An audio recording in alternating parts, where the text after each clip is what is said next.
नमस्कार दोस्तों, स्वागत है आपका इंडिया सिक्योरिटी की एक नई वीडियो में। दोस्तों, जब हम इस विशाल ब्रह्मांड की संरचना, संतुलन और निरंतरता के बारे में सोचते हैं तो एक दिव्य शक्ति का अनुभव होता है। वह शक्ति जो न केवल सृजन के संसार को संभालती है बल्कि हर युग में धर्म की रक्षा के लिए अवतरित भी होती है। यह शक्ति है भगवान विष्णु, जिन्हें सनातन धर्म में सृष्टि के पालनहार के रूप में जाना जाता है। हिंदू त्रिमूर्ति ब्राह्मण, विष्णु और महेश में भगवान विष्णु का स्थान अत्यंत महत्वपूर्ण है। जहां ब्रह्मा सृष्टि का निर्माण करते हैं और शिव उसका संहार, वही विष्णु सृष्टि को बनाए रखते हैं। यह संतुलन ही ब्रह्मांड के अस्तित्व का आधार है। भगवान विष्णु का एक अत्यंत मनमोहक और रहस्यमय स्वरूप है। वह क्षीर सागर में शेषनाग पर शायन करते हुए दिखाई देते हैं। शेषनाग, जिनके हजारों फन हैं, अनंत काल और समय का प्रतीक है। विष्णु का यह विश्राम केवल एक साधारण विश्राम नहीं है, बल्कि यह ब्रह्मांडीय चेतना का संकेत है, जिसमें सृष्टि का हर कण उनके ध्यान में समाहित है। उनकी नाभि से एक कमल प्रकट होता है, जिस पर ब्रह्मा जी का जन्म होता है। यह दृश्य केवल एक पौराणिक कथा नहीं, बल्कि यह दर्शाता है कि सृष्टि की उत्पत्ति भी उसी पालनकर्ता से जुड़ी है। भगवान विष्णु की 4 भुजाएं होती हैं और प्रत्येक हाथ में एक विशेष वस्तु होती है।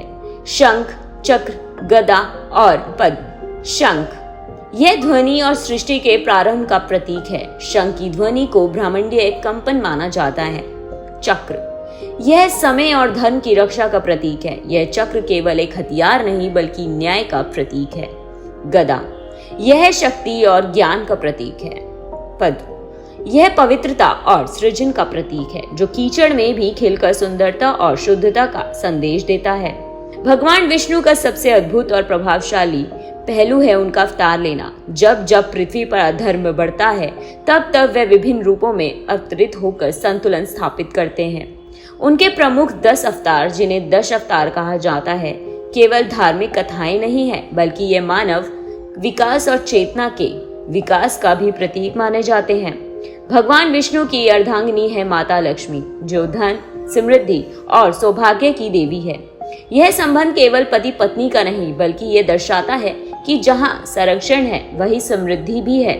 जब विष्णु का आशीर्वाद होता है, तभी लक्ष्मी का वास होता है। भगवान विष्णु को नारायण भी कहा जाता है। नार अर्थात जल और आयन यानी अर्थात आश्रय।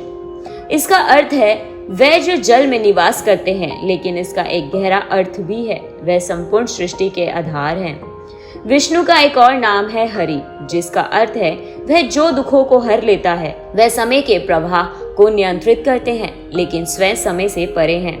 भगवान विष्णु का निवास स्थान वैकुंठ कहलाता है, एक ऐसा लोक जहाँ ना दुख है, ना भय, ना मृत्यु। यह केवल एक स्थान नहीं, बल्कि एक चेतना की अवस्था है, जहां आत्मा पूर्ण शांति और आनंद का अनुभव करती है। भगवान विष्णु का सबसे प्रेरणादायक पहलू है उनका वचन, जब जब धर्म की हानि होगी, मैं अवतरित होऊंगा। यह केवल एक आश्वासन नहीं, बल्कि यह विश्वास है कि चाहे कितना भी अंधकार क्यों ना हो, अंततः प्रकाश की विजय ही होगी। यदि हम विष्णु को केवल एक देवता के रूप में ना देखकर एक ऊर्जा के रूप में देखें, तो जीवन के संतुलन, प्रेम, करुणा और जिम्मेदारी का प्रतीक है। वह सिखाते हैं कि शक्ति का उपयोग संरक्षण के लिए होना चाहिए, ना कि विनाश के लिए। भगवान विष्णु केवल एक पौराणिक पात्र नहीं, बल्कि वह एक सिद्धांत है, संतुलन का, संरक्षण का और धर्म का।